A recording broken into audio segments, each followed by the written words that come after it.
السلام علیکم دوستو، ابلیس کو حضرت آدم علیہ السلام کی وجہ سے جنت سے نکال دیا گیا۔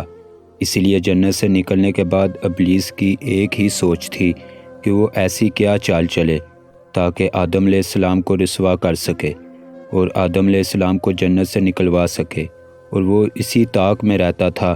ایک روز اس نے دیکھا کہ جنت کے تمام دروازے بند ہیں اور طاؤس یعنی مور اور سانپ دروازے پر کھڑے ہیں۔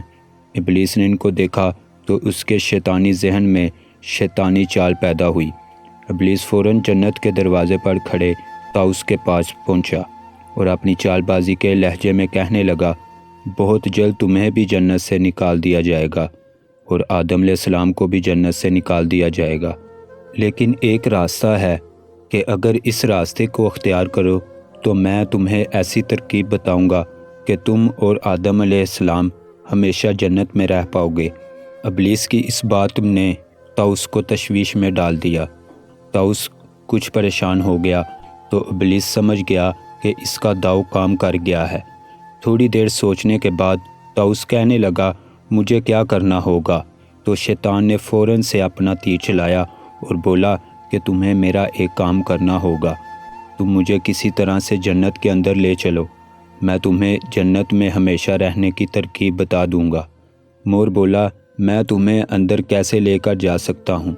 جنت کے ہر دروازے پر محافظ کھڑے ہیں، ان سے بچا کر تمہیں لے کر جانا کیسے ممکن ہے؟ تو ابلیس نے فوراً جواب دیا کہ میں منتر پڑھ کر اپنے آپ کو ایک چھوٹے موتی میں تبدیل کر سکتا ہوں، تم مجھے اپنے منہ میں دبا کر جنت کے اندر چلے جانا اور یوں میں اندر پہنچ جاؤں گا اور کوئی مجھے دیکھے گا بھی نہیں۔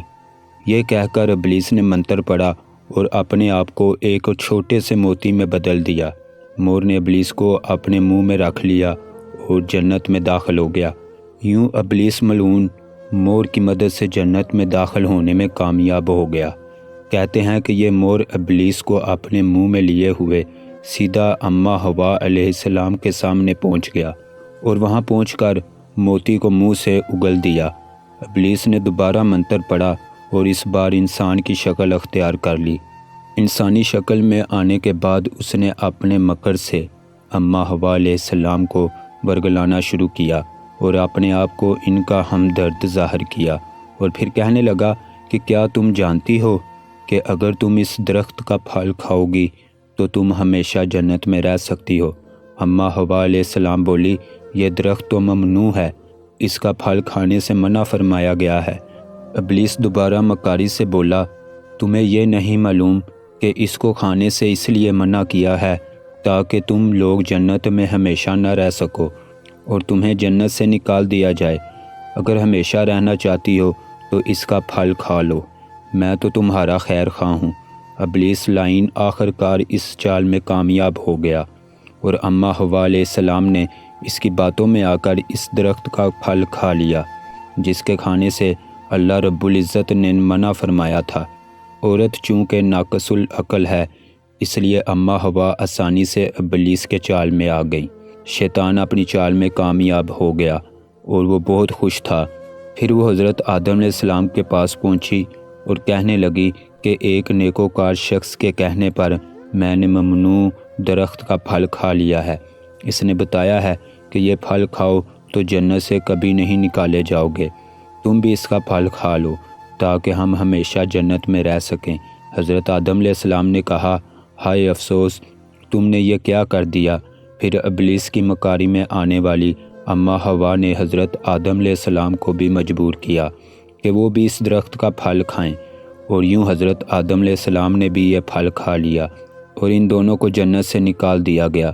یہ پھل کھانے کی سزا یہ ملی کہ حضرت آدم علیہ السلام اور اماں حوا علیہ السلام مور اور سانپ کو آسمانوں کی جنت سے نکال دیا گیا اور انہیں زمین پر اتار دیا گیا۔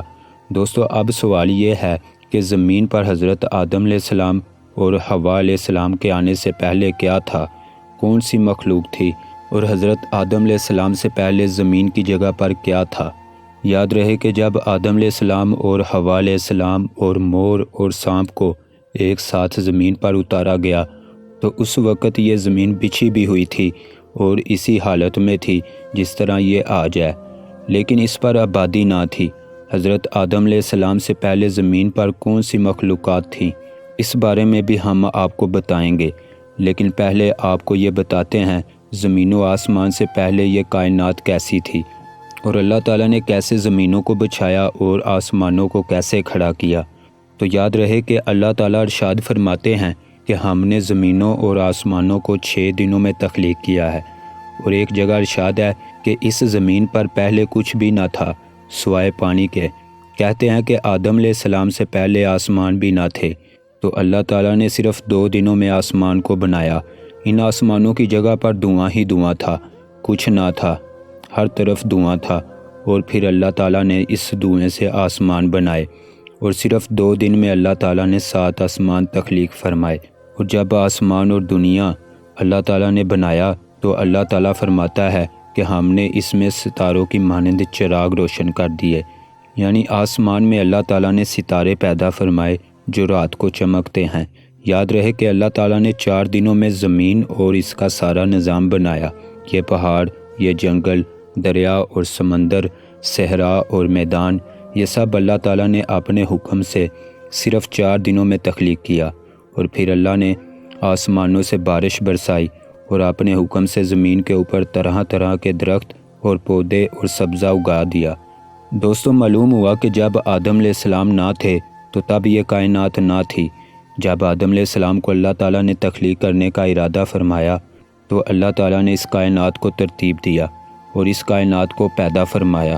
اور جب حضرت آدم علیہ السلام کو پیدا فرمایا تو اللہ تعالیٰ نے پہلے تو ان کو جنت میں رکھا، اور پھر ابلیس ملعون کے مکر کی وجہ سے حضرت آدم علیہ السلام کو جنت سے نکالنا پڑا، تو اللہ تعالیٰ نے ان کو اس زمین کے اوپر بھیجا، اور یہی اللہ کی منشا تھی۔